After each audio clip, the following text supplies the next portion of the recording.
भारतीय सेना पिछले कुछ सालों से अपने टैंकों को अपग्रेड करने में लगातार काम कर रही है। इसी बीच अब अपने T-90 और T-72 टैंक को मजबूत बनाने के लिए सेना जल्द ही इनमें काउंटर ड्रोन सिस्टम लगाने जा रही है। अब भारतीय सेना देश की मजबूती के लिए हर दिन नए फैसले ले रही है। बीते कुछ सालों में सेना ने अपने टैंकों को अपग्रेड करती जा रही है। इसी क्रम में आगे बढ़ते हुए अब भारतीय सेना ने अपने फाइटर टैंकों को मजबूत करने के लिए एक बड़ा कदम उठाया है। दरअसल सेना का कहना है कि उन्हें CUAS counter unmanned aerial system की जरूरत है, जो रेगिस्तान मैदानों और ऊंचे पहाड़ी इलाकों में भी काम करने में सक्षम हो। अब बताया ये जा रहा है कि ये सिस्टम T-90 और T-72 टैंकों में लगाए जाएंगे, जो वर्तमान में भारत चीन की वास्तविक नियंत्रण रेखा यानी LAC और भारत पाकिस्तान की नियंत्रण रेखा LOC पर तैनात किए जाएंगे। इन इलाकों में अक्सर मुश्किल भूभाग और ऊंचाई की चुनौतियों का सामना करना पड़ता है। वहीं दूसरी ओर CUAS की बात करें तो 360 डिग्री भी दुश्मन को पहचानने और ट्रैक कर पाने में सक्षम है, जिसके कारण हर तरह के खतरे से बचा जा सकता है। इसकी खूबियों को देखते हुए भी CUAS को T-90 और T-72 टैंकों में जोड़ा जाएगा, जिसकी वजह से टैंकों की सुरक्षा और प्रभावशीलता बढ़ती रहेगी। अपने टैंकों को अपग्रेड करते हुए भारतीय सेना ने T-72 में 1000 हॉर्स पावर वाले इंजन फिट किए हैं, ताकि इनकी गति बढ़ सके। और इतना ही नहीं, भारतीय सेना की आने वाले वक्त में 464 T-90 MS टैंकों को भी लाने की योजना है, जो उन्नत फायर कंट्रोल सिस्टम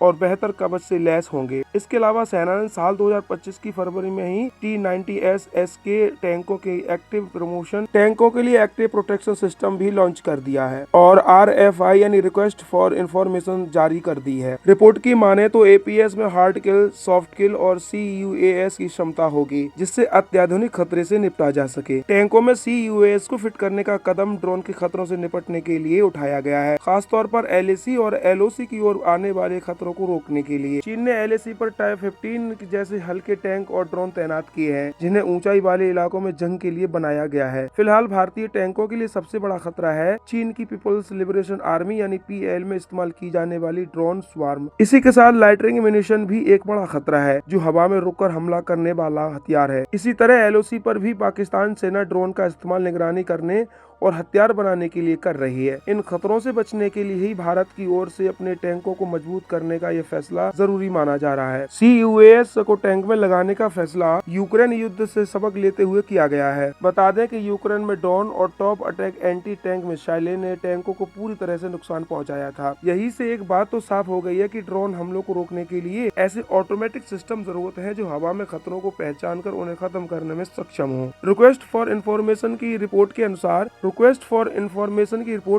CUAS की T-90 और T-72 की मौजूदा क्षमता को बिना कोई नुकसान पहुंचाए उनमें फिट किए जाएंगे। रेडियो फ्रिक्वेंसी या इलेक्ट्रो ऑप्टिकल यानी इंफ्रारेड जैमर से ड्रोन को भटकाने और हार्ड किल यानी लेजर जैसे हथियारों से ड्रोन को नष्ट करने की क्षमता होगी।